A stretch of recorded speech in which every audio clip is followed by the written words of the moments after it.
Hello, everyone. I'm here for one of my stories. This is Lindsay Dunn, and tonight with me is Anthony, again, my trusty co-host for the 1899 recaps. How are you doing tonight, Anthony? I am doing just fine, Miss Lindsay. I got a bit of technical difficulties here at the Blakcinephile household, but we got it together.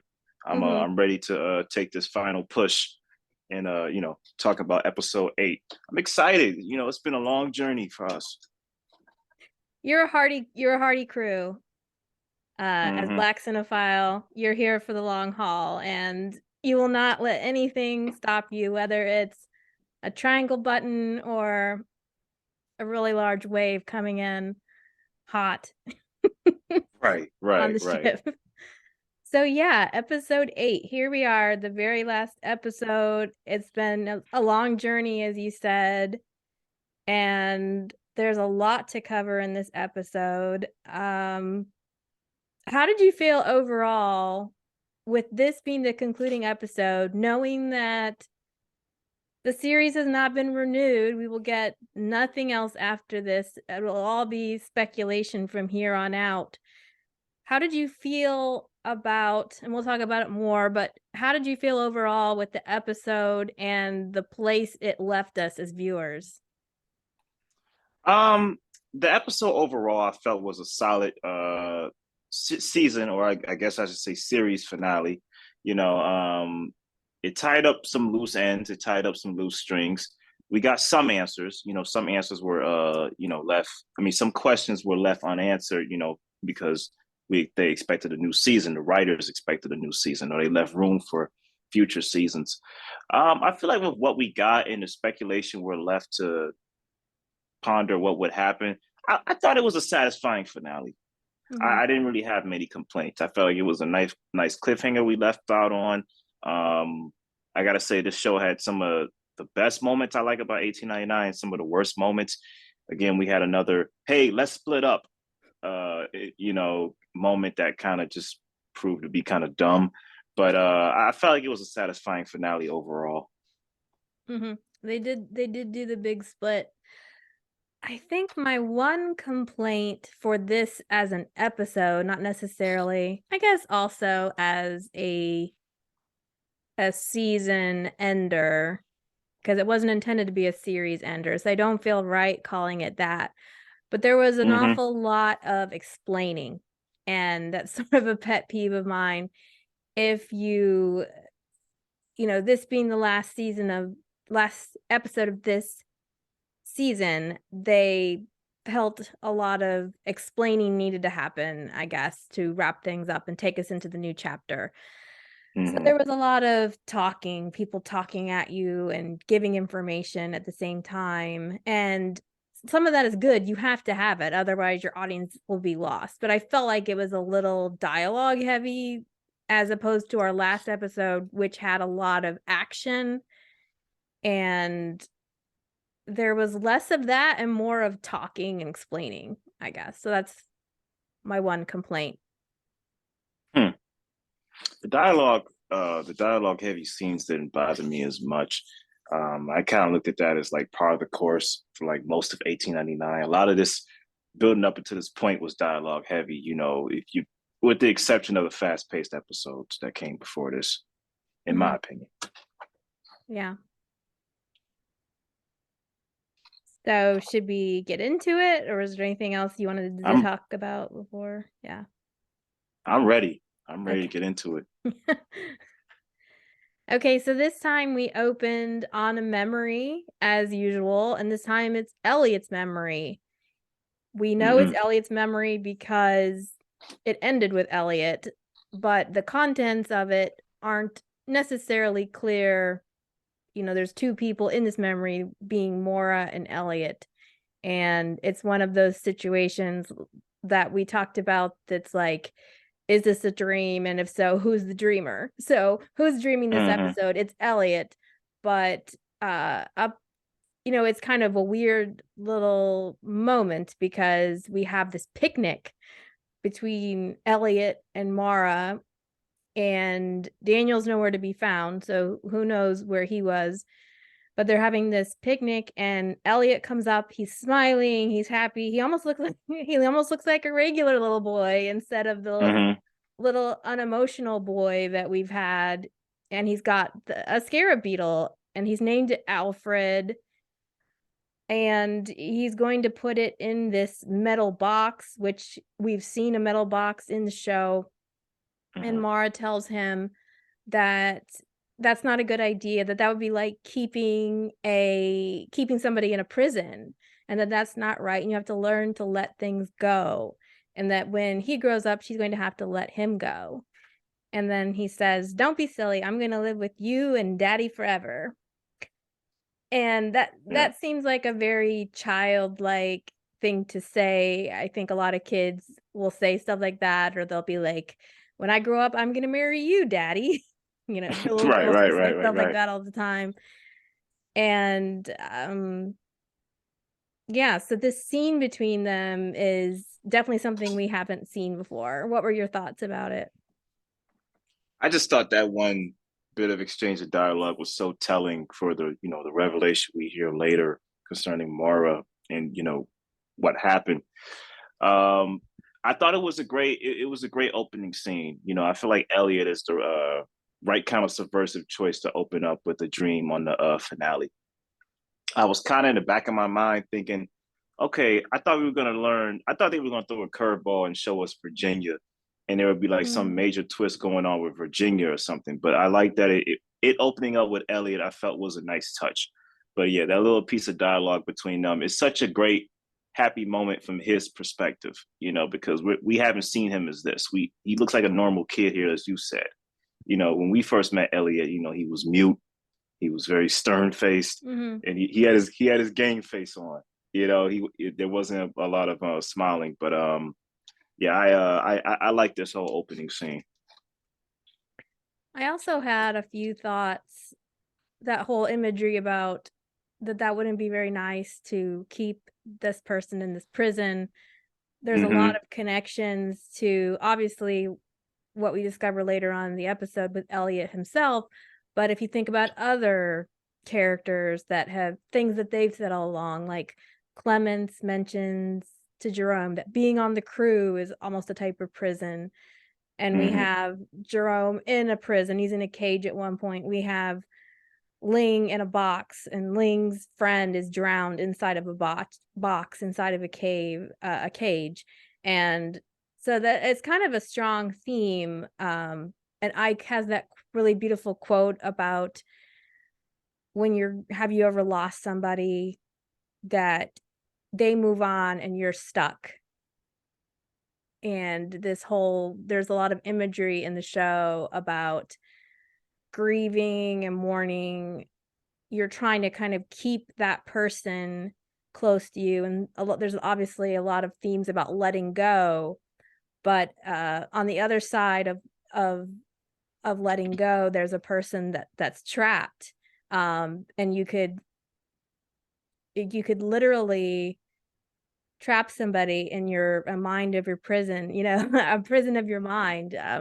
To I know that this is a wavy concept I'm thinking about, but it just was not just a revealing moment, like you said. It was such a small moment of dialogue, and yet it kind of clicked with a lot of things we've seen already in the show. Mm-hmm. Yeah. Yeah, definitely. This show plays a lot with the mind. At some points, there were some, scientific dialogue throughout this show that I was like, all right, this is kind of going a little over my head, or it seemed kind of like not out of place, but it kind of alienated me as an audience member with some scenes. Like, all right, I know they're discussing theories, I know something intelligent is being discussed here, but kind of dumb it down for me. You gotta Chris Nolan it for me a little bit sometimes. But yeah, I like how this show is played with the mind and things you remember, and consciousness and unconsciousness. Hmm. Also, we know that memory is faulty. So is this memory Mm-hmm. even is this how it actually happened, or is this just the way that Elliot remembers it? Right. Because if if his mother really is keeping him in a prison of sorts, as we're led to believe later, then she's being a hypocrite here. Yeah. We remember things the way we want to remember them, or the way that our mind has filtered them to be remembered. So yeah. So when he wakes up, he's holding Elliot. He wakes up and he's holding a white cloth in his hands, and we realize it's Mara's hospital gown. And he's in the pyramid world, or Daniel's world, and he yells for her and panics and wakes up, and he's then lying in a bed in Henry's study, which is a little bit of, it looks a little bit out of place, because we know that Henry's study is kind of more 60s and 1960s, 1970s, and I believe Elliot's in what you might call a fainting couch. So it looks more in line with the 1899 time period.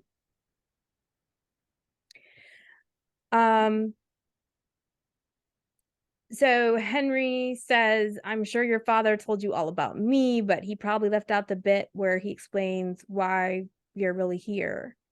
They made the choice, talking about the passengers, they made the choice to go on this trip because they wanted to forget their past. And now they're all stuck in here as well, and your mother has fooled you. So in this part of, now that Elliot's woken up, we have a lot of dialogue with him and Henry, as Henry is determined to help Elliot remember what he feels like. It's my job to show this boy what the reality is. His parents, both of them, are lying to him. And he's going to show Elliot the truth.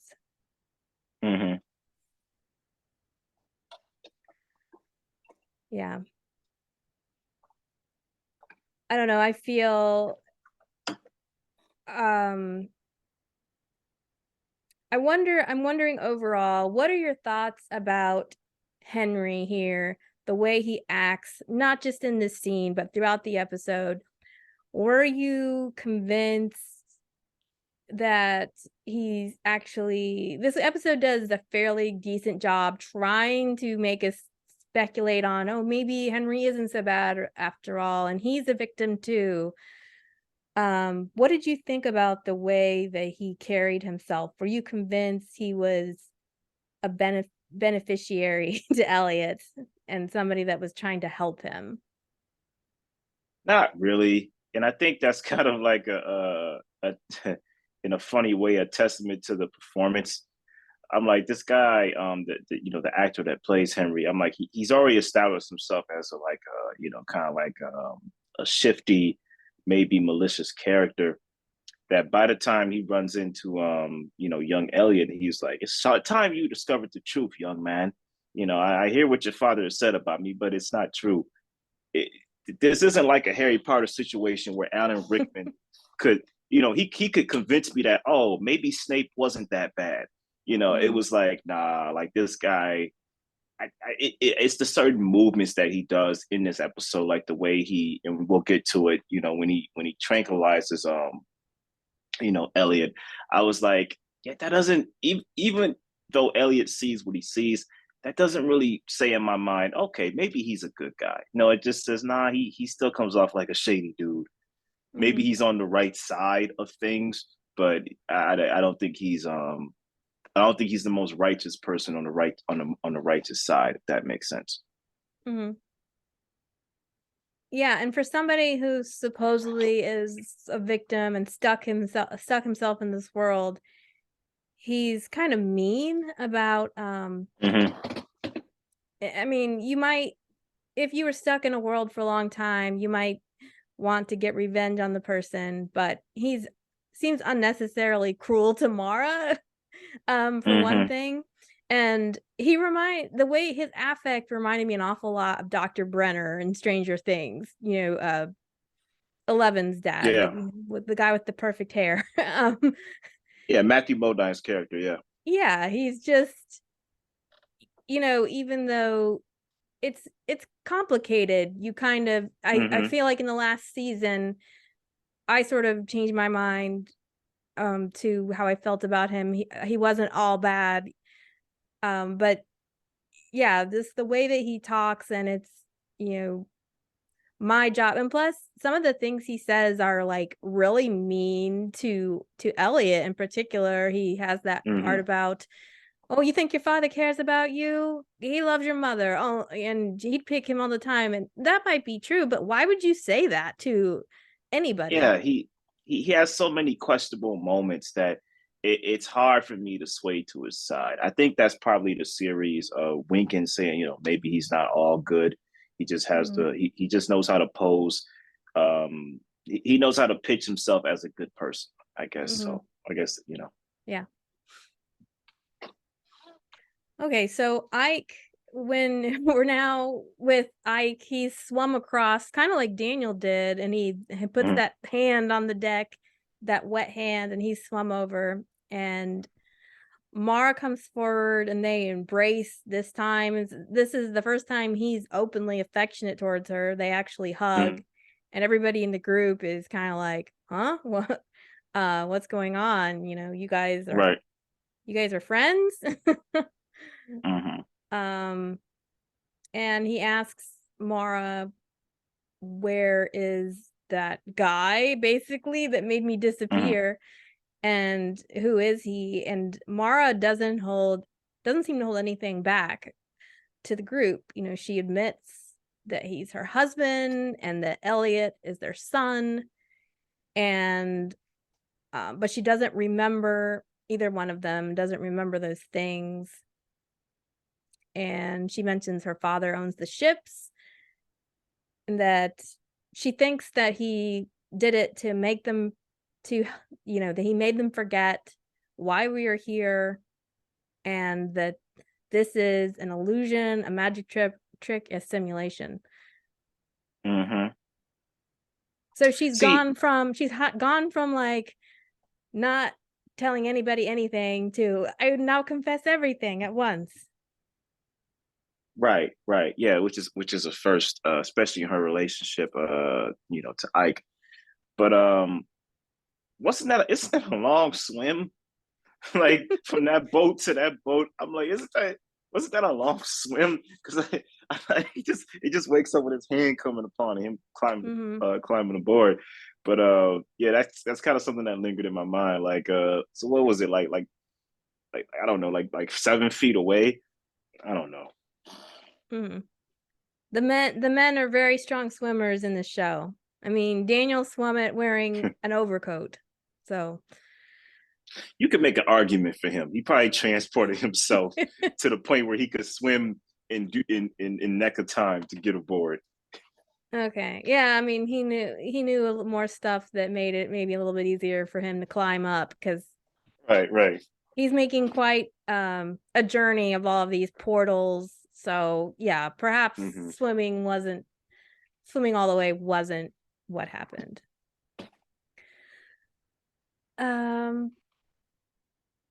But the group responds just as well as you would think that they would. They tell Mara that they don't really believe her, and Virginia in particular says it's all completely ridiculous. One thing I noticed is the thing from Virginia's hands has crept up and is now like on her neck. So in the last episode, we haven't seen it travel beyond her hand because she's wearing that green dress. Nobody mentions it the whole episode. Like, your neck is black. Nobody calls attention to it, but it's there, and it's visually pronounced, but they don't make a big deal about it, but you can see that.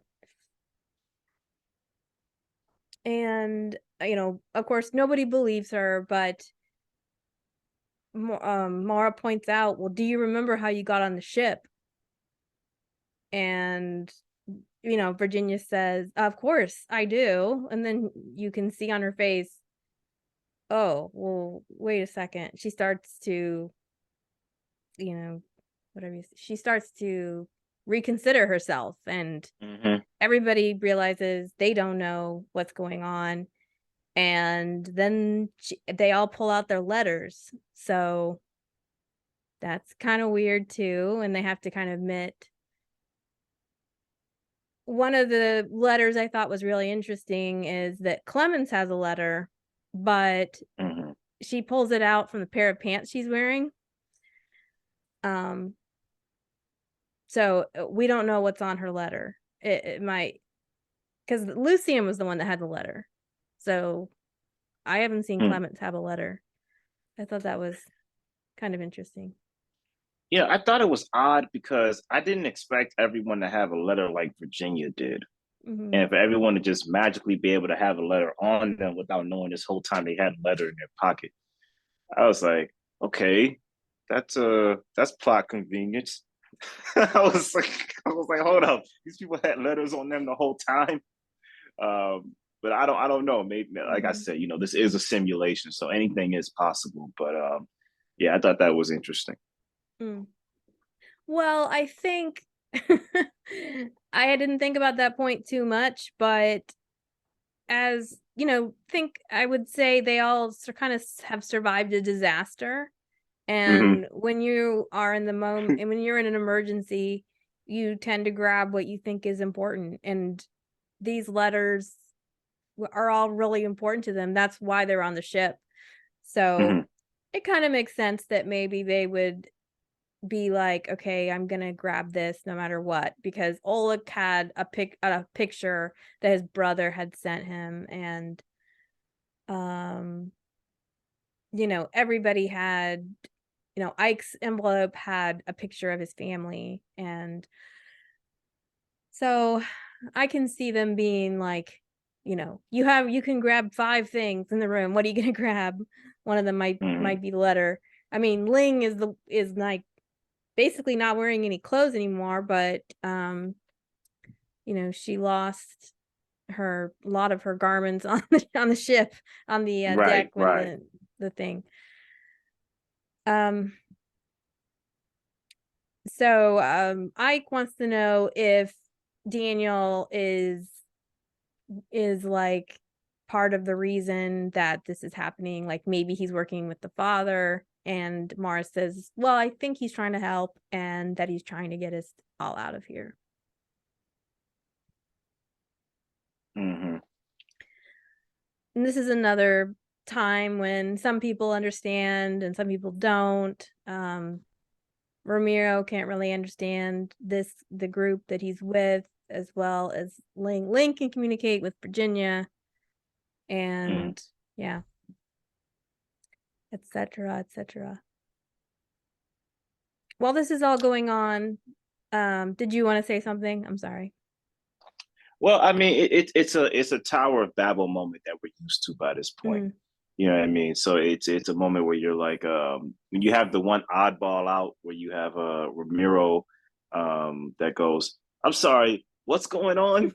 Everybody else is kind of catching on in their own way, through like multiple strands of people that basically Mm. communicate what's happening. He's the only one going in Portuguese, like, what's happening?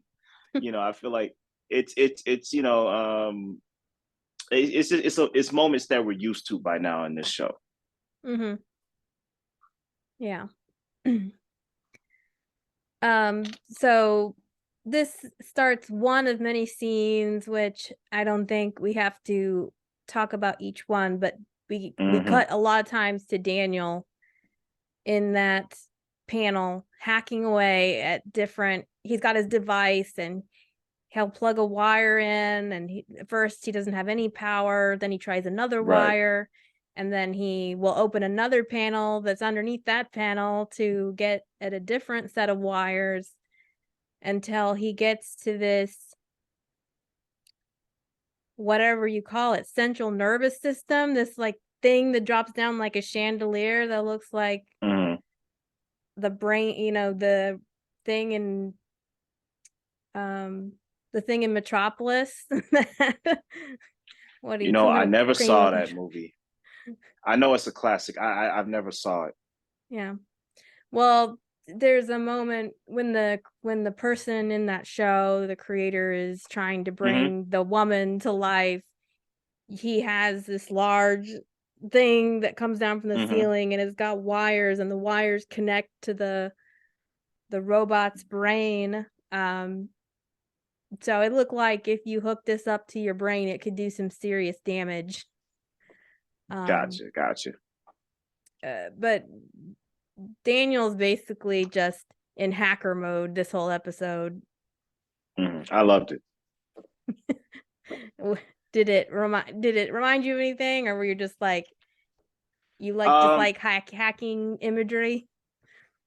Well, yeah, hacking imagery is always fun. You know, Mr. Robot's one of my favorite shows, but I just like how he's using the Connect Four device and he's just hacking away at that thing, man. He's just finding multiple combinations, and I thought it was it was a pretty like nice tense moments where we keep cutting to him. He's getting closer and closer to his goal. You know, all you keep hearing is "You're the best around." You know, like.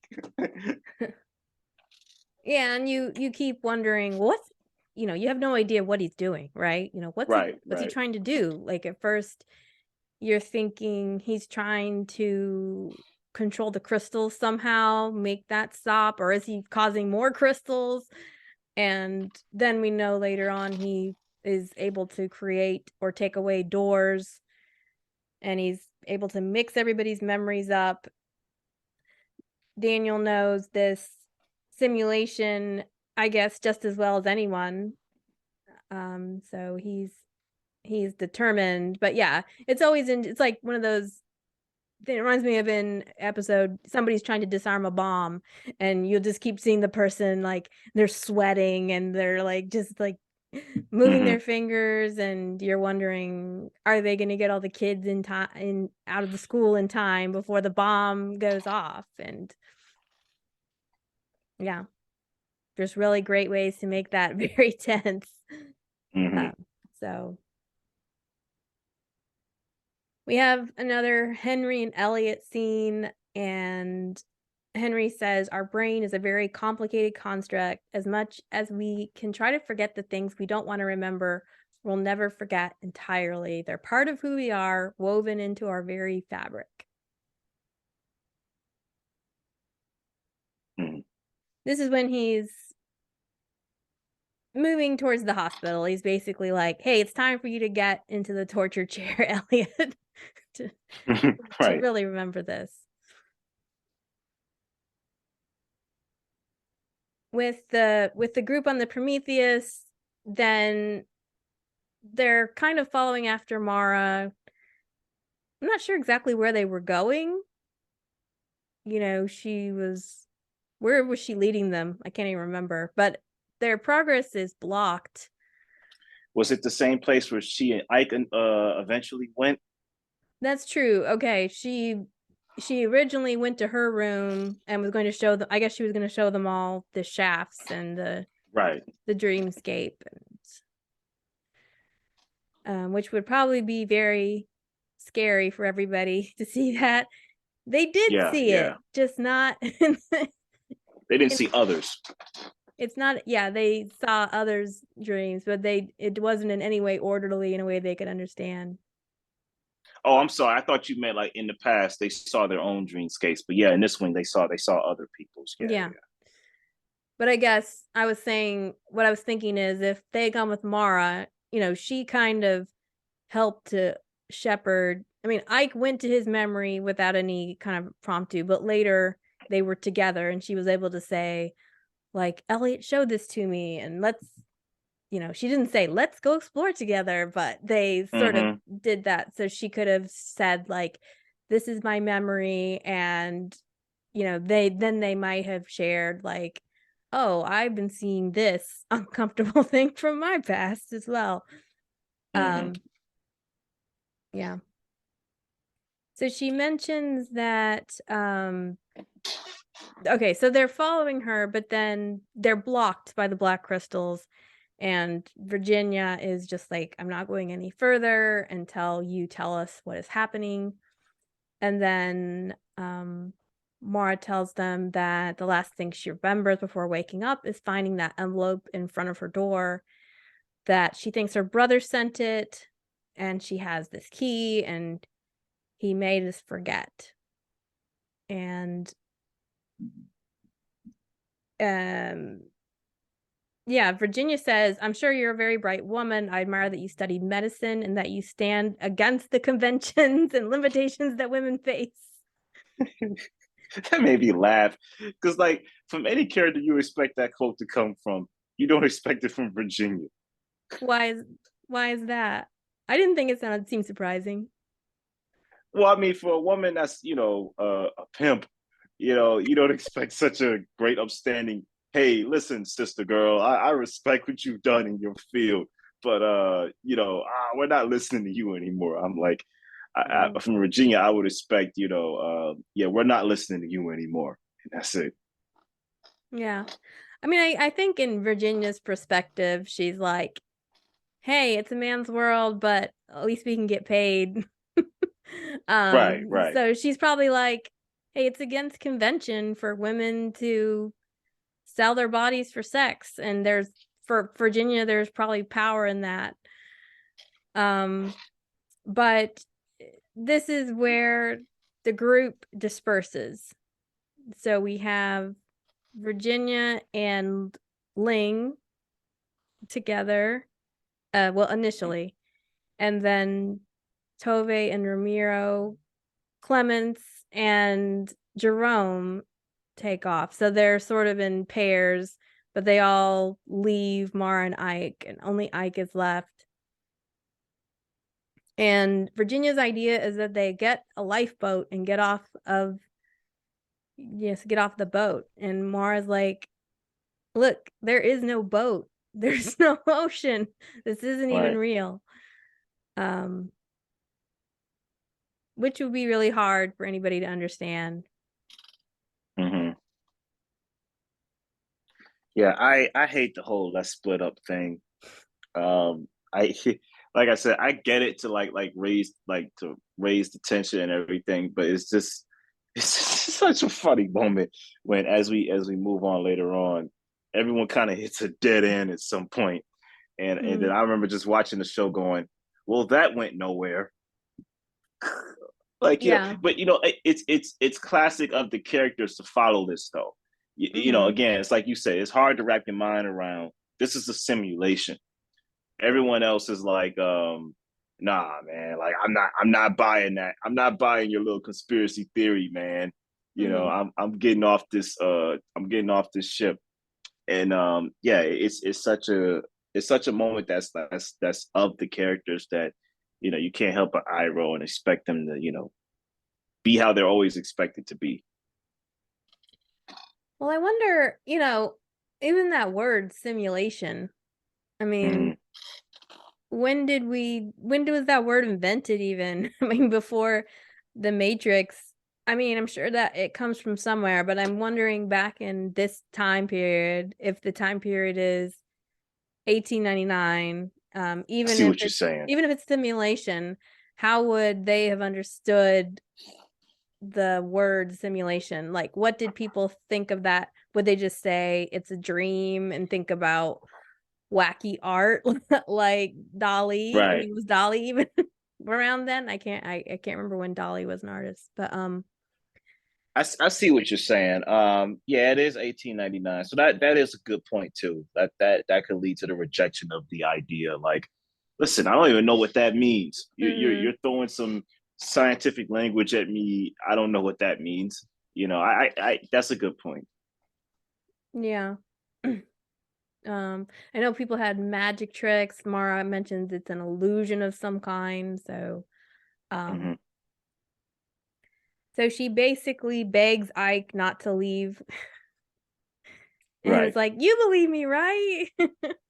And they go into her room and her shaft is gone. And then she just starts clawing at the ground with what looked to me like knitting needles. Mm-hmm. Her and Ike are just digging around on the boards, and they find a concrete slab Or, maybe it's more of the ship. I couldn't really tell what that was supposed to be. But she mentioned something here that she's wanting to find this office, that her father's office where it used to be, and that he said I would know where to find him. Now, when Henry said that, it was kind of over the loudspeaker when he was like, bring me the key and I'll give you your son back. Mm-hmm. And he says that you'll know where to find me. I was assuming that he was talking to Daniel, but Mara seems to assume he's talking about her. Mm-hmm.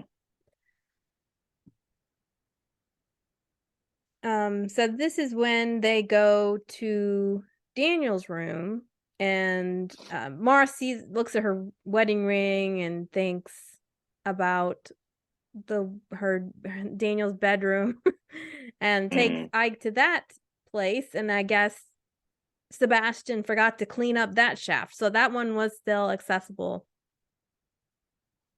And Ike gets a chance to see Daniel's memories. Mm-hmm. And this was it was kind of awkward and funny, but he sees all the pictures, and it looked like one of the pictures had Elliot, it was just of Elliot, and he was holding out his hand, Mm-hmm. and he had a little really weird look on his face. But it was either, I was trying to figure out what he was holding. I couldn't really see clearly. It could have been, one idea I had was he was holding the wedding ring, and then the other thing it could have been was holding Alfred the Beetle. Either Mm-hmm. way, it's kind of a weird picture, and does it still does look a little posed. Like, it doesn't seem like the kind of thing you would take a picture of. Um, this was interesting, and Ike says you don't remember being married, and if this is an illusion, could his memory be one as well? How do you know that he's telling the truth? And I thought that was a really good question. Mm-hmm. Part of me thought it was kind of cute because he's like, okay, Ike's trying to figure out how he's supposed to act now that he knows Mara is married. Mm-hmm. Maybe Daniel's not telling the truth either, and you're not really married. But it did also seriously bring up a real point, which is that's the whole problem when you begin to question reality. Suddenly, Mm-hmm. nothing seems solid, and you can never be sure that any reality is real and that it's just somebody's creation.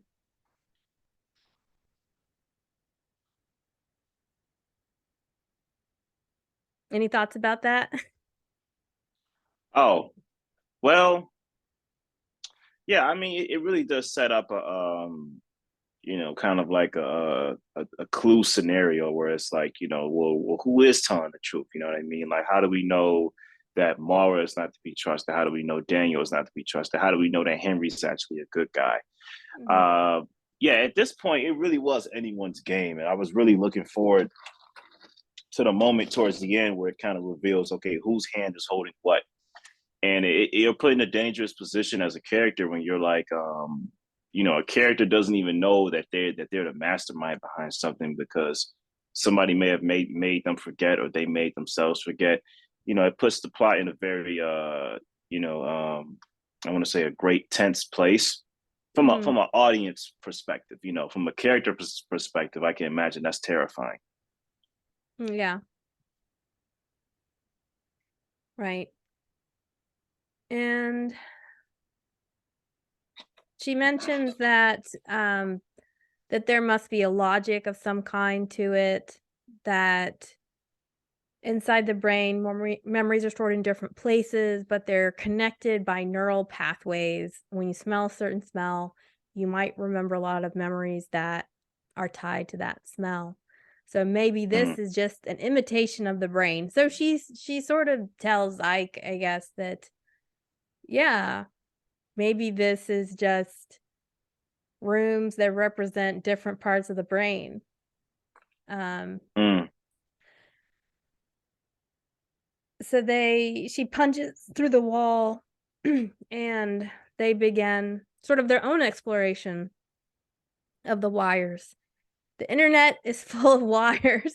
Um, I tried to find that commercial on YouTube last week, Anthony, and I couldn't do it. So maybe you'll have to look later because now I'm curious about this commercial. I don't know if it's a commercial. I think it was like a video or something. It was either the internet is full of cables or it's full of wires. It was one of the two. Okay. But he mentioned that last week, and so I was like, I need to find this. I love old commercials, so I was like, I need to look this up. Right. So Virginia is okay, this is where the weird visions start happening. Virginia's holding her right arm because she's in a lot of pain, or perhaps the arm is going numb. I'm not really sure. But they're blocked off from the hallway with crystals, and then they're trying to find a safe path, but they really can't find one. And as you mentioned, Anthony, it's sort of yeah, they just take a journey to nowhere basically. They all end up splitting up, and Clemens and Jerome end up in Ling's memory, and Virginia and Tove end up in Jerome's memory, and Ramiro and Ling end up in his memory, Ramiro and Angel's memories, plus Ling then ends up in Oleg's memories. So they get split up, and they're in these different places that they're in unfamiliar places, but their loved ones are calling for them. Right. Inside different boxes and, wells and whatnot.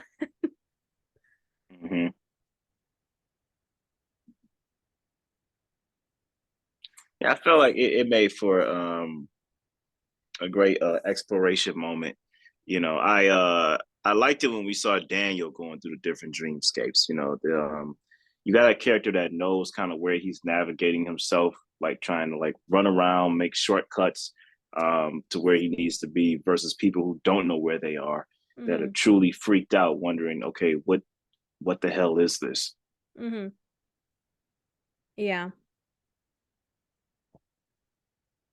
Well, we have Henry and Elliot are now in the hospital, and he shows Elliot this memory of, he's got these two vials. There's a white vial and a black vial. And this is kind of like almost like the red pill or the blue pill, right? Basically the white vial makes you remember things and the black vial makes you forget things. So he gives Elliot this white vial, and it makes Elliot remember something, and which is very trippy, where he's in the chair and Mara and Daniel come in, but they can't hear him, and he's muffled. He can't hear them well. They can't hear him. He can't really speak. So then Mara gives him the black vial to forget. So how did you read this scene? Because I was very confused as to what it all meant. From what I gathered, and I think it's open-ended for a reason, even towards the end. From what I gathered, I took it as Mara had created something in which she could like keep their child alive, being that something may have happened to Elliot that was kind of like life-threatening. She says, I created something to keep him alive. And the whole time Daniel's like, listen, you're going to mess things up giving him that, or you're going to change things giving him that. It's not going to be the kind of result we want. So she may be creating a Frankenstein of some sort. And then, of course, she hits him with the vial right then and there from his POV. Because he's like, Mom, don't hurt me. and she puts it in, and then he wakes up back with Henry. So I figured something was going on with Elliot, hence the grave, something life threatening, hence why he looks so pale. And he probably was given something to keep his I don't want to say spirit alive, but to keep his essence alive in a way. Mm-hmm. Well, yeah, I mean, I was thinking about people that are kept in a vegetative state. I don't know if it's like that, where Could be. their like central operations are still like, they still have oxygen, there's still a heart beating, but their brain is essentially dead. Right. Yeah. Or like you said, a Frankenstein, or is it an avatar of some kind? Or like a clone, an Elliot clone. But yeah, Daniel says you can't stop him from dying. So Elliot has died, but Mara is still keeping him from dying somehow. Yeah, that's how I And interpret that as well. Yeah. yeah, but we don't exactly get to see in what way that's happening. Right. So Henry seems really pleased that Elliot is now seen this, and he goes into a rather long story about Mara and a paper she found on his desk about Plato's cave allegory. And I'm just gonna read this. She was too young to understand the abstract concept Plato was suggesting. Nevertheless, she read it over and over again.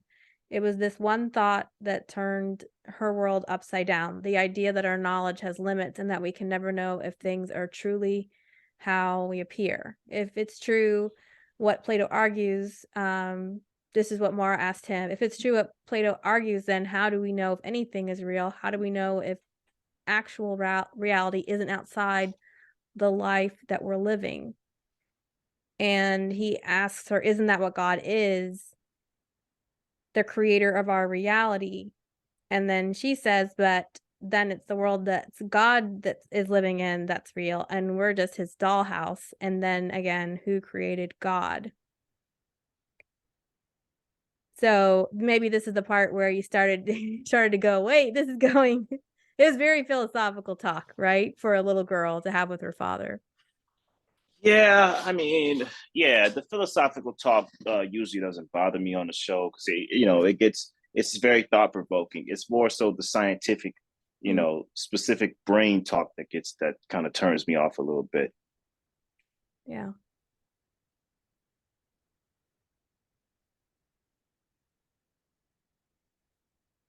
So with this story about Mara, it kind of adds into our, I guess, belief that she was already a very strange little girl, but also she had a very strange father that liked to watch her in the woods and would put her, treat her like an experiment and put her out in the woods and watch her and see what she would do.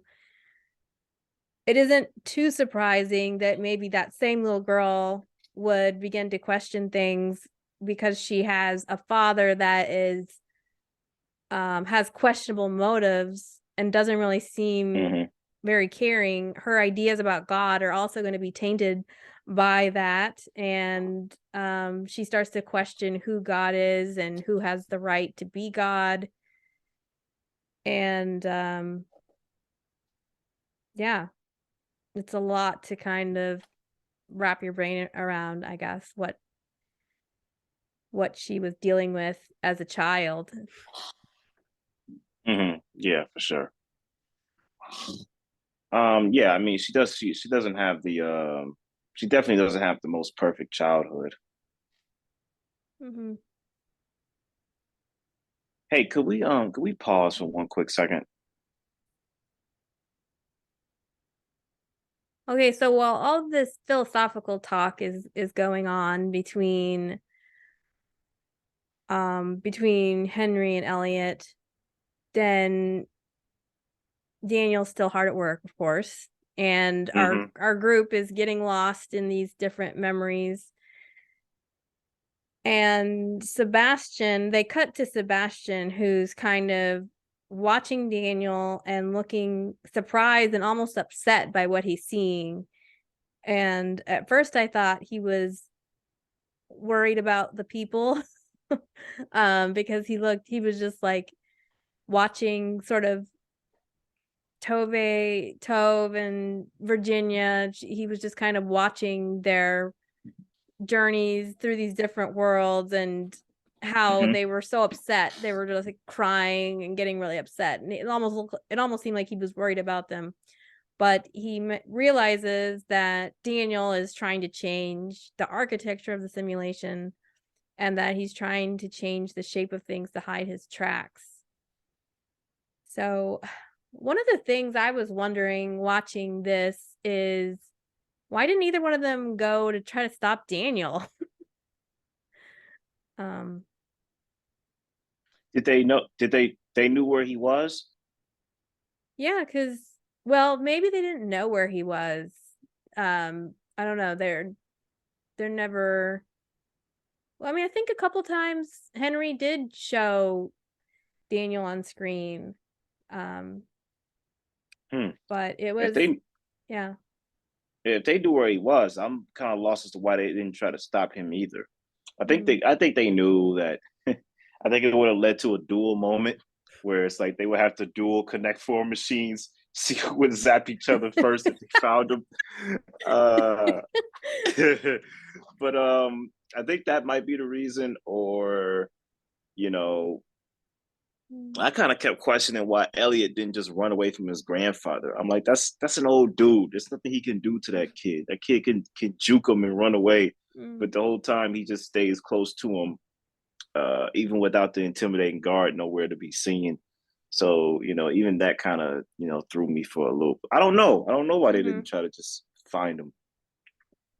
I mean, I would think they would realize that, okay, there's only a couple places that have this sort of power to them on these ships, and that's that panel that he was hooked into, even if Mm-hmm. they didn't see him. But yeah, neither one of maybe I was like, okay, they both must be too busy to like Mm-hmm. Henry's too busy terrorizing Elliot to leave that post. And plus he's used to having his messenger boys be like, go do this for me, go do that.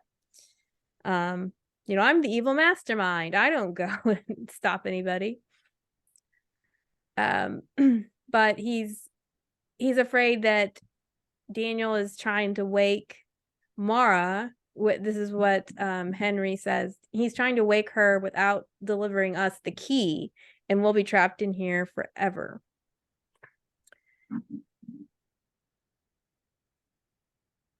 So this is where this did offer, even with these people divided up and how it was sort of weird, it did provide one visually really awesome moment, which was Oleg coming out of Mm-hmm. that whatever covered in black oil.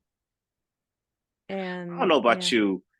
Didn't that kind of remind you of the opening titles where you have all the characters kind of covered in those black crystals a little bit? Mm-hmm. From like Ike to I think Olex in there when he's shoveling the coal. That visually kind of reminded me of that a little bit. Yeah, I was curious. Yeah, I was curious why he was covered in that substance. um we know that we've seen the characters that like march to their death that fell off the side. They Mm. may not be dead, they just kind of got recycled into the simulation. So are they in some kind of oily room in the bottom of the ship? So yeah, it almost looked like Oleg was getting himself ready for the next round. Like dress rehearsal is over. We're ready for start a new dress rehearsal. But yeah, it Right, was right. because he goes back into the ship like, here we go.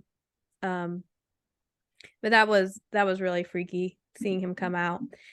If anything, it reminded me of their other show, Dark, where Michael Conwald is covered in oil at the end of the first episode. So it kind of reminded me of that. They're the same director, so they're gonna use some of the same tricks. That's fine. So Daniel has finished his whatever that he's done, and he gets into the cabinet and gets inside, kind of like Sebastian did before. And yeah, they don't try to stop Daniel at all at any point. Oh, which makes me wonder. Yeah, I don't know. It was like, does that mean he's not really there? Yeah. So then we get everybody's now back on the ship that was dispersed. You can hear Angel singing the La Terrara song. And they all run towards the engine room or the coal room. And you have this great visual that goes pretty much towards the end of the episode. You've got the group there, and they're these red lights, and there's just crystals swirling around everybody. And it's really creepy.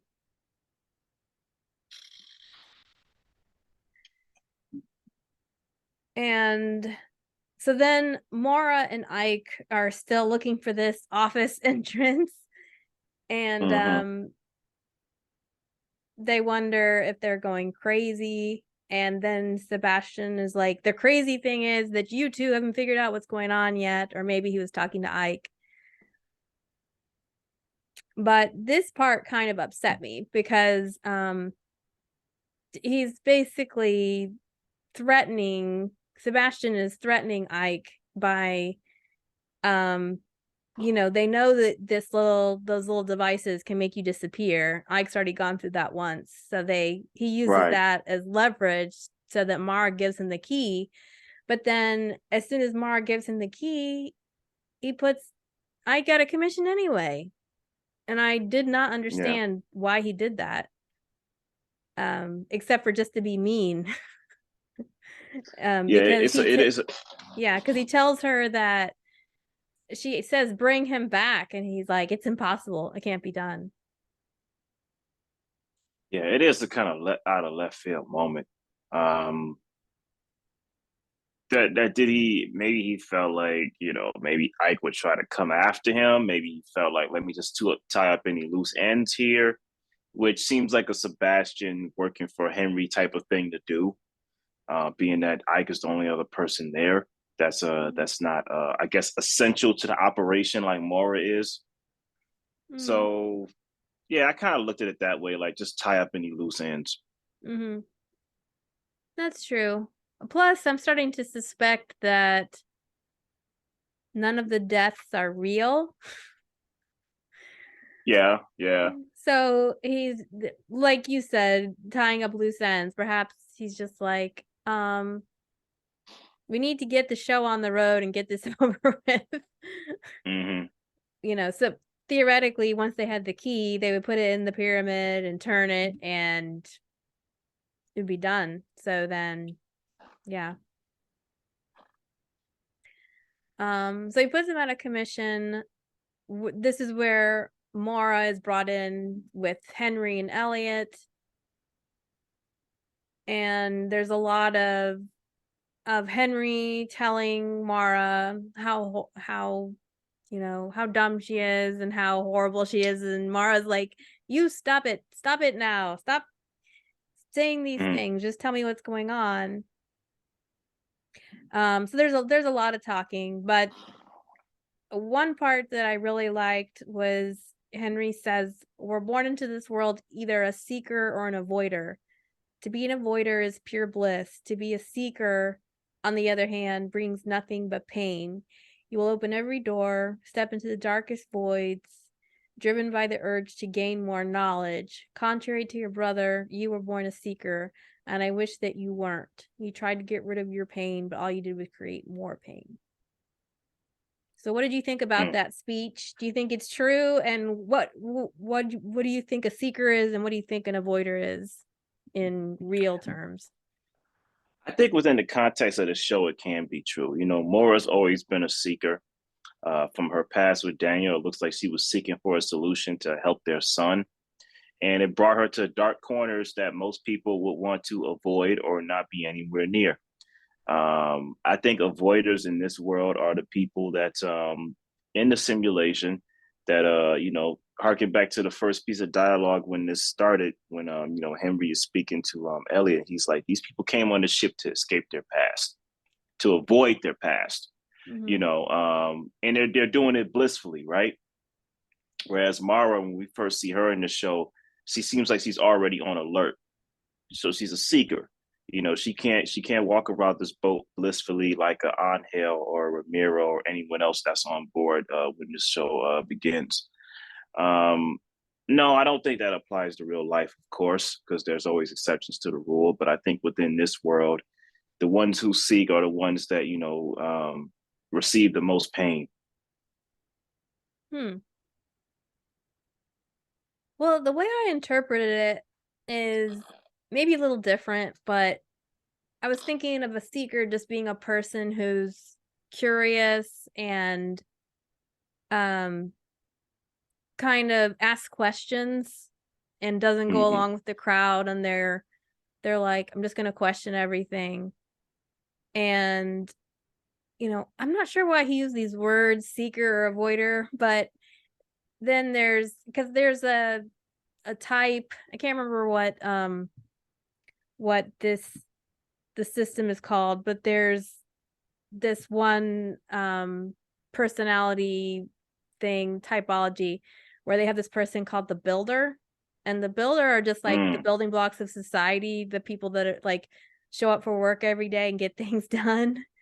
And you need those people in the world, otherwise society would fall apart. But then you have people like seekers that are like dreamers and that kind of think about how things could be or should be instead.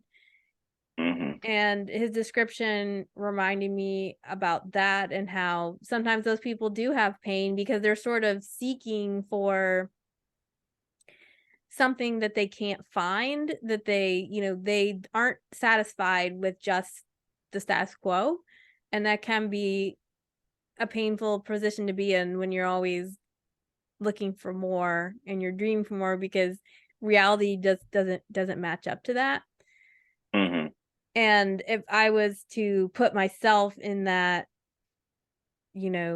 dichotomy of like seeker avoider, I would definitely label myself a seeker, in that I tend to question things. And so I guess I resonated with his statement.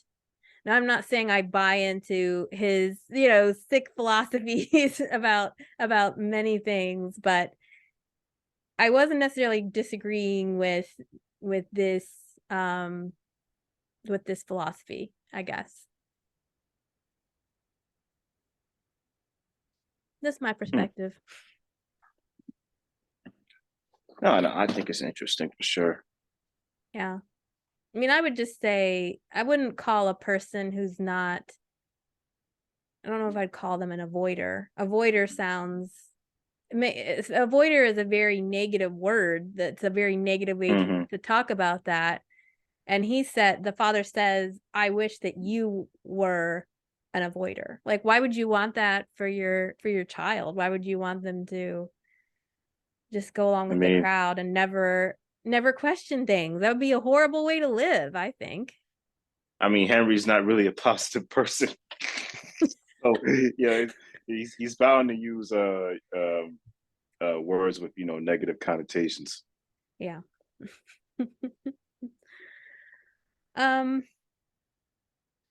So this is when he's making his big speech, his villain speech, and he's gonna really give it to her right now and give her this syringe, so that she'll forget and be stuck in there forever, and I will get out of this godforsaken place, he says, which I think is about the most emotion he's ever used in any speech. Right. He tries to make Elliot complicit in this by having him bring the vial forward. And I think he even was like hoping Elliot would give her the shot, you know, come here, boy, give your mother her medicine. But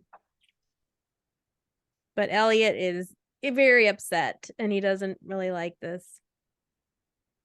He doesn't really want to be a part of it. I think initially the way that I was reading his emotions was that he was hurt and upset by what Henry had showed him, and he was wondering, he's starting to question, like, is mom and dad lying to me? Are they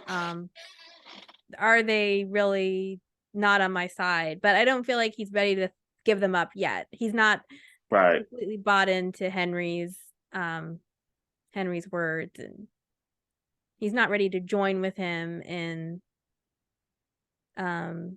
having his mother forget. You know, he doesn't necessarily, and you know, just because if somebody you care about, which I don't know how much we know if Elliot cares about his mother or not, but if somebody does something bad to you, that doesn't necessarily mean you're ready to do that same thing to them and exact revenge. Yeah. Right. I agree.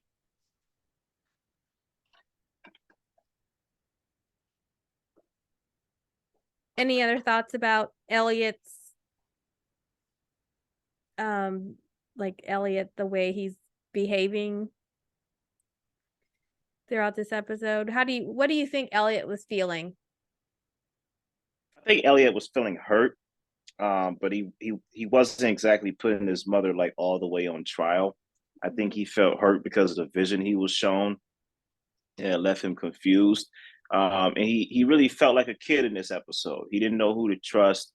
You know, it's like when a son gets betrayed by his mother. You know, that kind of warps his whole world. You know, like why would my mom do that to me? My mom is supposed to be one half of my protector. Yeah, I feel like Elliot showed some very complex feelings in this episode. His acting has been challenged more and more every episode. For sure. For sure. Before he was just kind of like emotionless. Listen, in the beginning, I really didn't like this kid. I felt like he was a trope. I was like, okay, we got the mute kid that's going to end up being important later. And while that's still true, you know, I really grew to like Elliot. You know, when he started, as the plot went on, and he started talking, I learned more about who he was as a character.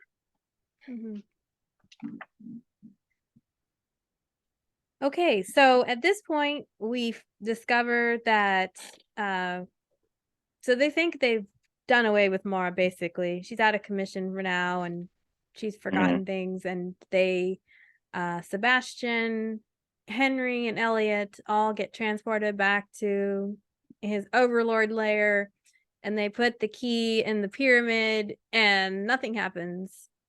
And they realize that Daniel changed the code on everything, and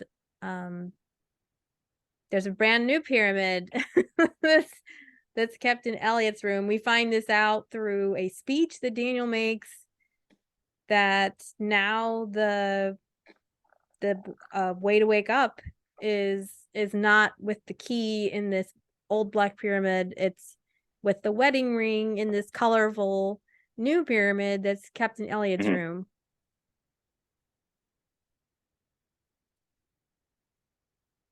Let's see, the other reveal here is that Daniel says that it's actually Mara's brother that's in control and not the father after all. Which is a little confusing, and I think Mara herself kind of steps back here and says, wait a second, I thought my father was in control. And of course, then that makes me want to go back and see, like, did Daniel ever mention the brother? You know, they have to hide some stuff because of plot, but it makes makes you question Daniel, that why are you just now telling me about my brother? You know, why didn't you mention him before?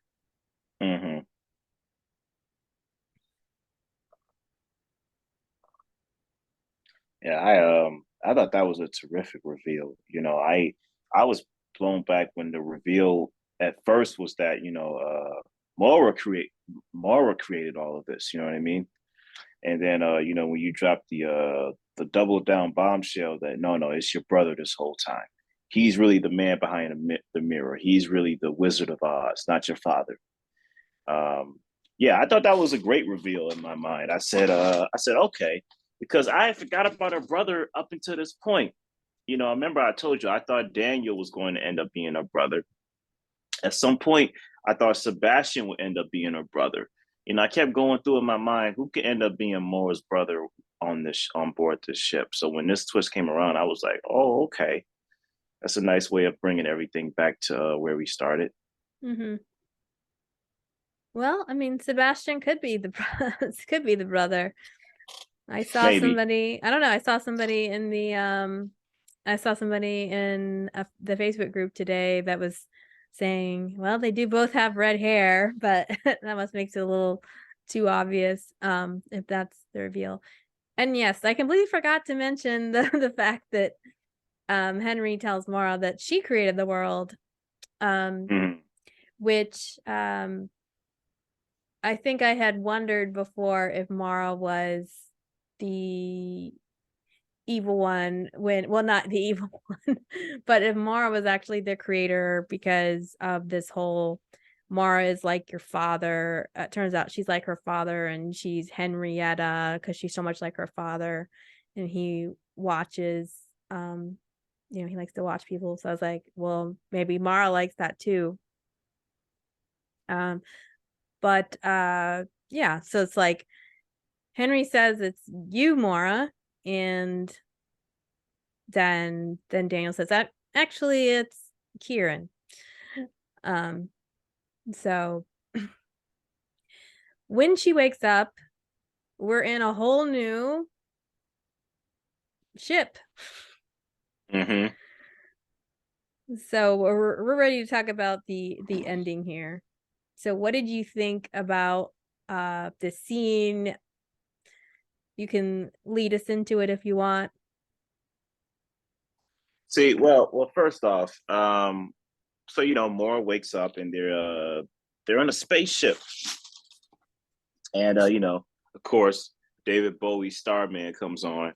You know what I mean? And Mora's walking all about the ship. Her hair is shorter, by the way. She comes out of a pod that's like I never seen Demolition Man, but it seems like the kind of thing you put on when they would show the visions and stuff. I've seen scenes from it. Um, but it's a pod that I guess covers your eyes a little bit for the vision's sake. And she sees multiple people in the room. I forgot all of who was in there. I think Ike was one of the people, right? Mm-hmm. That was Yeah, still it's having the vision. the people are Virginia and Ike, Mm-hmm. Crester, Tove, Oleg, Ling, and Yuck, Iben and Anker, Angel and Ramiro, and Clemens is in between Lucian and Jerome. And then there's an empty casket or pod. Okay. So she's walking around a little confused, trying to wonder what's going on. And there's a little message board that she comes to. And I told myself, like, if they were ever to make a second season of the show, they would have to skip the 1900s and go straight to the 2000s and do 2099. I was like, it just makes sense. So I felt vindicated when I saw that it was the year 2099. And I was like, okay. And then she gets a note from her brother that says, hello, sister, welcome home. And basically we get, let me know if I'm missing something. Basically we get to zoom out of the spaceship as it's traveling across, to a galaxy far, far away, or I don't know where it's traveling. And yeah, that's the end. Mm-hmm. Yeah, it says, well, he says, hello, sister, welcome to reality. Welcome to reality. Yes. And you got almost all of it. There was something about the survival mission to 42.043240. to 44.375760. So these were coordinates of some kind.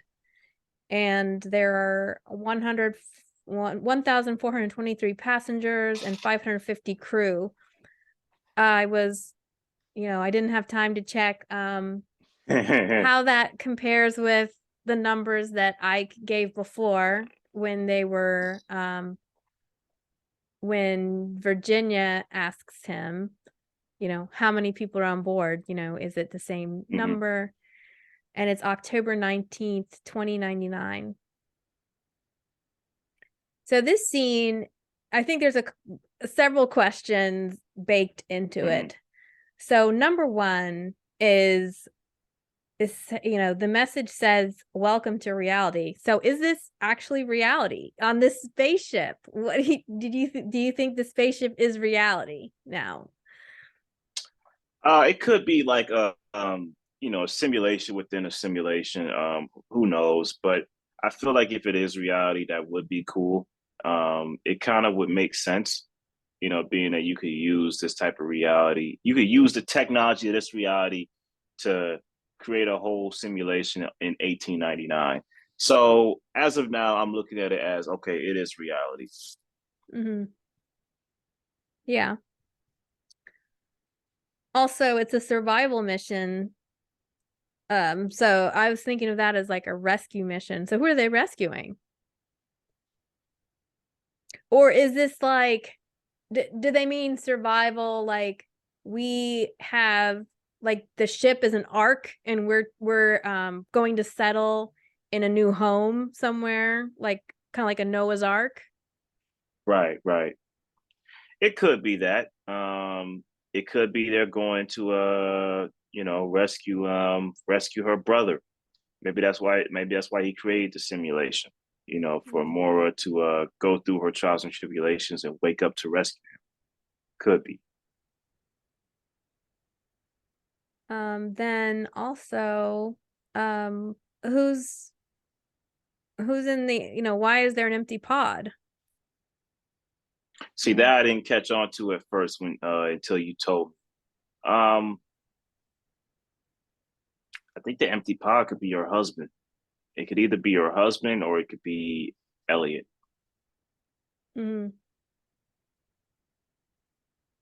like the two people are like, the theories I've seen so far is number one, that it could be Kieran and that he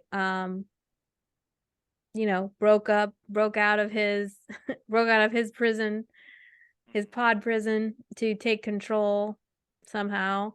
I also thought it could be Elliot, and that like on the way perhaps Elliot died on this mission. Maybe Elliot died, and so Mara got distracted by her mourning and grief, because space travel can take a long time depending on where they're going. So maybe they've been in the air a long time and she got distracted, and Daniel wants her to wake up so that she can continue with her mission. Yeah, I mean, the people that are not on the people that are not on the ship are like Henry, Elliot, and Sebastian. None of them are there, as well as Daniel and Kieran. So it does make you wonder if it's one of those people.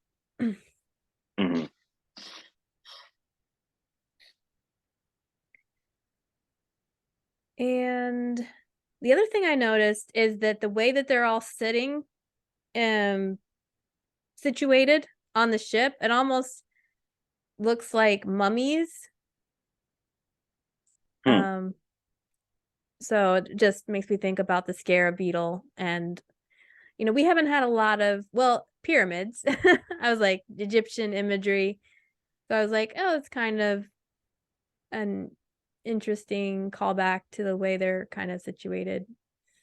Because mummies are like standing up and they've got that, the way with the stripes across their chests and stuff. I don't know. So anything else you want to say about this ending? I thought it was a nice cliffhanger. I thought it was a well done cliffhanger. It's the kind of cliffhanger that and it's so great when you come across a season finale like this.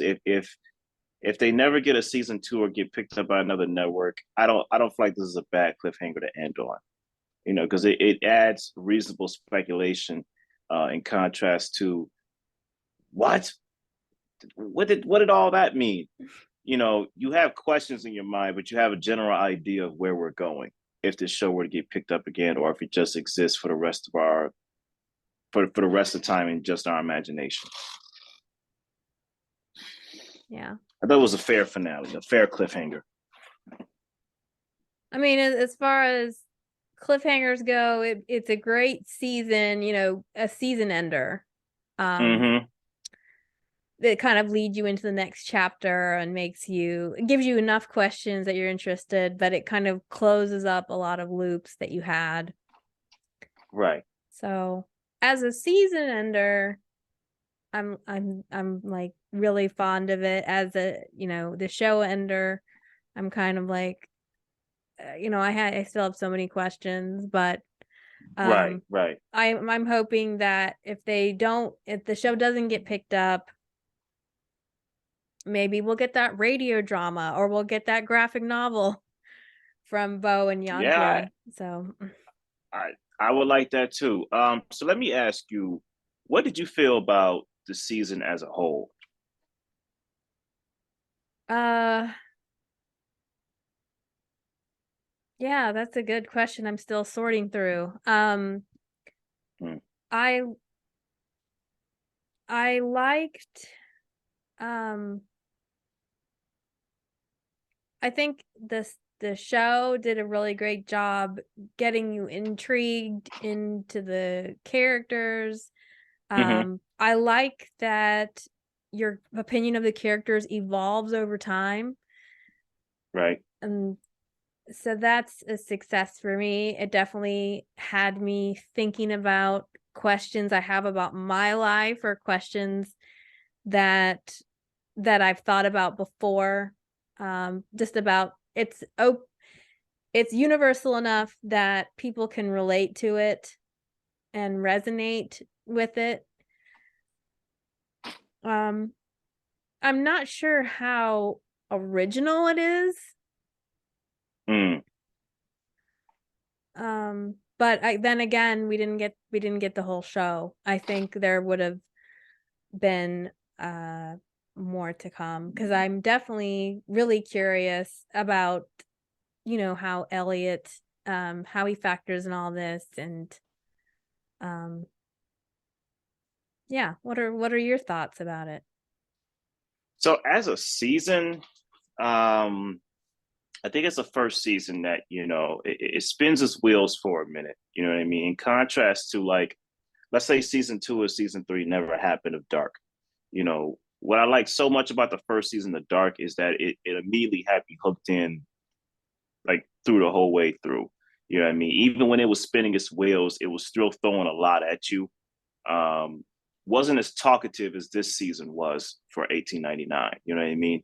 Like, you had just like a diverse range of characters in this show as you did in Dark. But with Dark, it was like, there was levels. There was different years, different generations and things. There was more going for it that kept you engaged. With 1899 being stuck on one location could either work greatly in your favor or it could work against it. I felt like on 1899 it kind of worked against it in some places, where you had different levels, different social classes versus different generations. The balance didn't work as much. But for every, like, misstep in, like, spinning its wheels and having talkative moments, you had interesting characters. So I feel like the characterization, I feel like the character development definitely worked in favor of this season. It took a while to gain its footing a little bit in my mind, but I feel like, I want to say around episode 3 or 4, it gained its footing.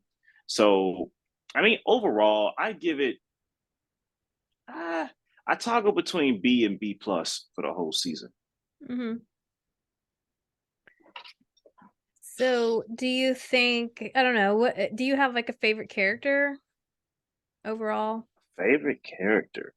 Um, Jerome's my guy. I really like Jerome. Uh, Mara's cool.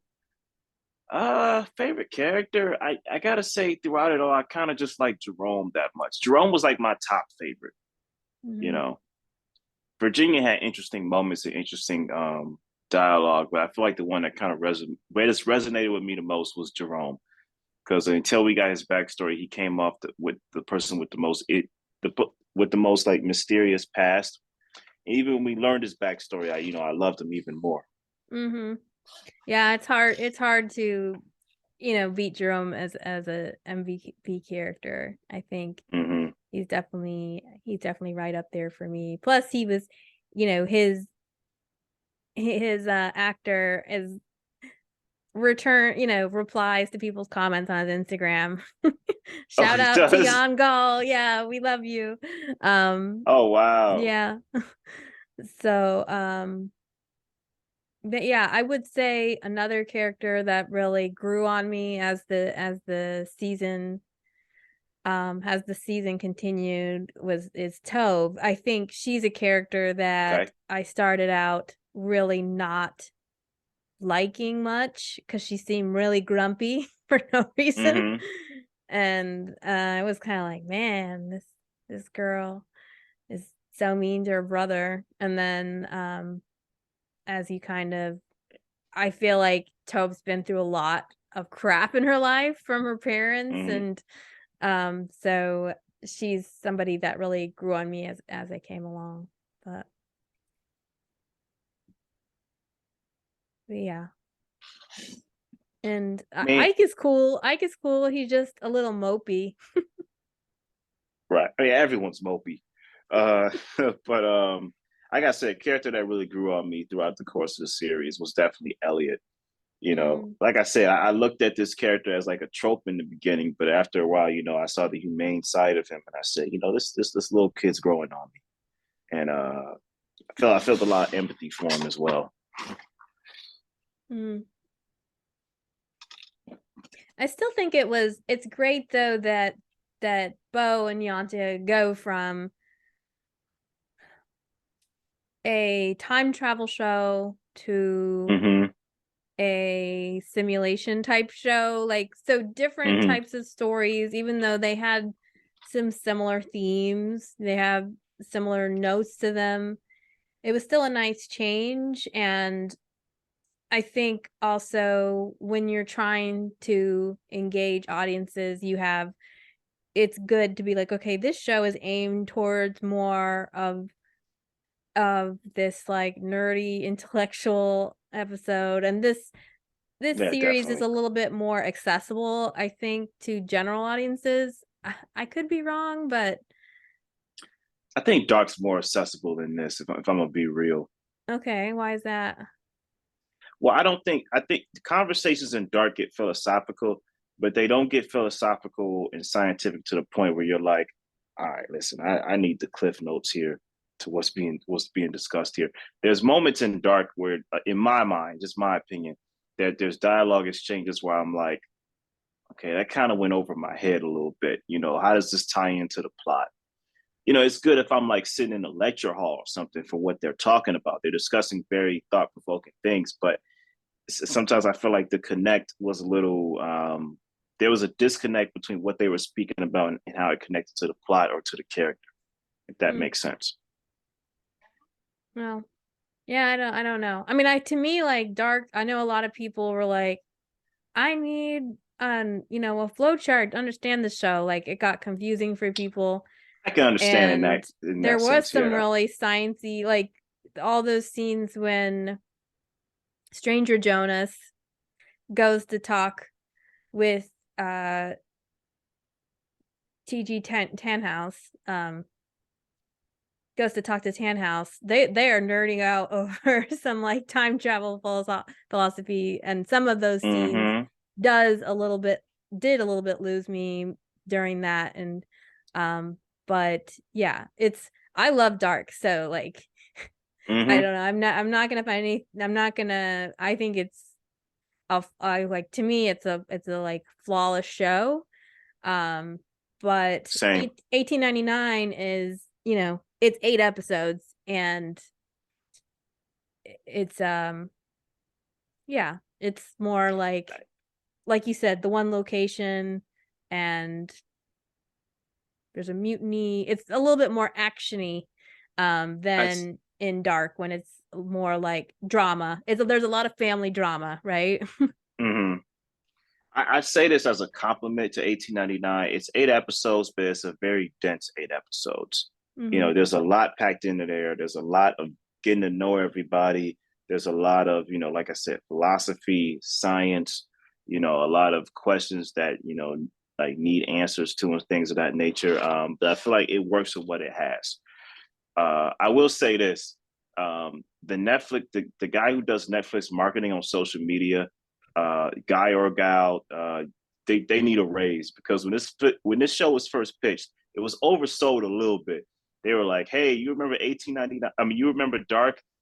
This is that show on crack." And then they showed the teaser trailer for the show, and you found out it was the same creators. And I was like, "Oh, okay. I would be interested in seeing something like that." That's not really what I got, but you know, I felt like the marketing was on point. You know, social media wise for this show. Mm-hmm. So overall, with what we have, going with just what we have, what do you think the overall theme of the show is? I mean, it's okay if you have 2 or 3 themes, but like, what's it really about? If you take away all of the actions and what way all the weirdness, like, what do you think this show is really getting at? I got two. One of them is kind of like the tagline of the show itself. You know, what is lost will be found. You know, I feel like you got different characters in here. You got the lost, and you got the found. You know what I mean? Like, you know, Mora is found. You know, Mora finds Ike. You know, throughout the show, uh, Angel finds Crester. You know what I mean? Like Jerome finds Clemens. Everyone gets found. Everyone is lost until they're found in this show, and I think it's like differentiating who's the lost and who's the found. Like I still think Henry is lost. He even says at the end of the episode, like he even says in this finale, like I want to get out of this godforsaken place. He's lost. Mm-hmm. You know, he poses himself to be a found person, but he's lost. You know, so I think it's about being lost and being found.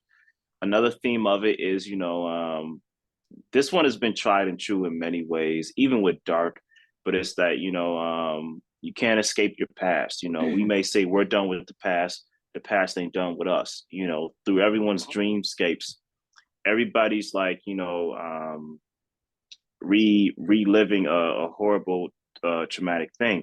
Now maybe that whole dreamscape or that whole memory is fake, but maybe it's tied or connected to a real memory that happened, you know, within the years of 2020, 2099 in the present reality time. You know, so yeah, I gotta say it's about the past not being done with us, and about the difference between being lost and found. Mm-hmm. So my kind of overall takeaway is I'm thinking about letting go well.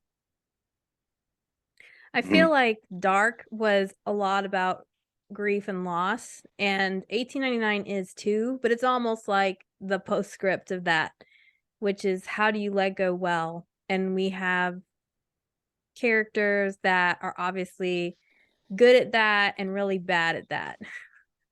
Um, I say that because I'm thinking a lot about Mara and Daniel, and Daniel's trying to tell her she needs to let go of Elliot, and also Elliot has this beetle, and um, you know, is going to put it in this box and kind of try to keep it wrapped up, keep it secret, keep it safe. Mm-hmm. um, Right. and keep it like just close and not let things evolve and change naturally. So I'm thinking there's a lot about that, as well as just a general theme of what is reality, and who made reality and who gets to decide who reality is. So there's a couple themes for people to chew upon. Okay. You wanted me to bring this up on the show, so I'm bringing it up. Oh, okay. Yeah, this is a weird show to watch in preparation to go on a cruise. I'm going on a cruise, later on this month, and I gotta say, I hope it ain't nothing like this. Obviously, it's gonna be more advanced. It's not gonna be an 1899 cruise ship, but I don't want to come across a Crester. I don't want to come across a Ike, a Mara. I just want a regular, normal cruise. I'll party with a Jerome, but I just want a regular cruise. Well, hopefully you will not, you may want to check under the bed for panels or anything on the floor, but Right. hopefully it'll be a normal cruise. Yeah, nobody's missing. You're not going to have to turn around to go save another ship or follow a rescue Listen, signal. the moment I see an upside down triangle, I'm telling my wife, nope, we out. We leaving. Well, we'll definitely, if you have any well wishes for Anthony on his cruise, you can leave them in the comments. For sure. As we sign off, before we do our closers, I don't know, what do you want to say about this experience overall of watching this show, doing these recordings, and just your respect for these artists and the creators? A couple topics there. Throw it all together in a big soup. I mean, when we first like communicated to each other about doing this, and you said, yeah, we're gonna be doing a deep dive. I was like, okay, that's a little different. I never did that before. And then we covered, the first episode together. I was like, wow, that was a deep dive, but then, you told me like, oh yeah, that's what I meant, like a deep dive. And then when I looked more into it, I said, oh, okay, I understand now, covering it scene by scene, story beat by story beat. It was an adjustment, but it was an experience I jumped head first in because, it's just something I never did before with the creator, with a fellow creator and fellow, film and TV lover. Yeah, I was excited to do this because I liked what the creators did with Dark, and I was always looking forward to seeing what they would do again. So yeah, I was excited to watch 1899 and to talk about it, week by week with somebody because I like binge watching. I feel like it wraps something up in within good time when you have a busy schedule. But I like the anticipation of waiting week by week, while watching the show. Like I think that's the way I preferred to watch Breaking Bad. When it was exclusively on AMC and then on AMC Plus or whatever was around back then the next day. Like I prefer to watch it week by week rather than binging it all in one day. So, I definitely do prefer the week by week model rather than the binging model. However, if there is an option to binge and I'm not doing a deep dive, I'm going to go into binging because that's just your mind. You're like, you want more and more when it ends. But I feel like the anticipation for a show like this is key. And it definitely gave me more reverence towards the show, watching it week by week rather than ingesting it all in one big gulp and not, savoring certain key moments from each episode. You know what I mean? Mm-hmm. Yeah. I've enjoyed doing this show with you and getting to talk about these things that watching a show by yourself is great, but yeah, you want to be able to talk about things, and sure, you can post things on Twitter, but there really is no substitute for getting to have a meeting of the minds and dive into it. And I've enjoyed the opportunity to do it with you and with these showrunners, anything with them who I love so much and respect. And if you're watching this, we're just grateful for you that you tuned in or listened in. Haven't heard from a lot of people, but we are getting regular clicks, especially on SoundCloud. There's quite a few people that listen on there, on Apple Podcasts and as well as YouTube. It's a small crowd, but they are dedicated and they're watching. So if you've enjoyed our discussions, we'd love to hear from you. We love encouragement too, so let us know that you have appreciated this, and I will pass on any such messages to Anthony so he can appreciate them while he's laying about on the cruise ship, having his umbrella drink, hopefully, and finding time to relax. I'm gonna have to read them after because I'm not gonna be around any Wi-Fi. Oh, okay, fair enough.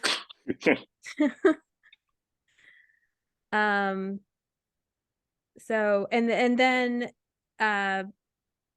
if you, now that we're at the end, you can of course check out The Making of 1899 on Netflix, which is after this episode. So that is where we're going to leave you. So Anthony, do your last shout out here. Yeah, I had a fun time. Thanks for inviting me. You can follow me on Twitter and Instagram at Blakcinephile. It's Black without the C and then the word cinephile, all one word. You can find my reviews at 8bitwaffles.com. You can find an upcoming review for the upcoming movie, The Jesus Revolution. I'll be guest contributing once again at elementsofmadness.com. That's what our review that's where that review will pop up at. And yeah, just keep a lookout for my podcast, Double Feature Verses. Been going strong as well with that one. And yeah, that's me. Great. Yeah, Jesus Revolution looks really interesting. I'm anxious to check that one out myself. Without saying too much about it, it is actually a good movie. Yeah, no, I believe it. I mean, that the character that plays the lead character, I enjoy his Jesus character on the Chosen series. I don't know if you've watched that, Anthony, but I have heard of it. It's on my watch list. I heard it's a good show. Yeah. There's a free app, so you can watch all the episodes for free on the Chosen app. But I'm Lindsay at One of My Stories. You can find me at oneofmystories.com or any of your socials at One of My Stories. Coming up for me, I've got we'll be doing reviews for Creed 3 as well as Cocaine Bear in some format. So I'm not sure yet if those are going to be video reviews or written reviews. Nice. Yeah. But we loved talking to you guys, and we're going to say good night. Signing off.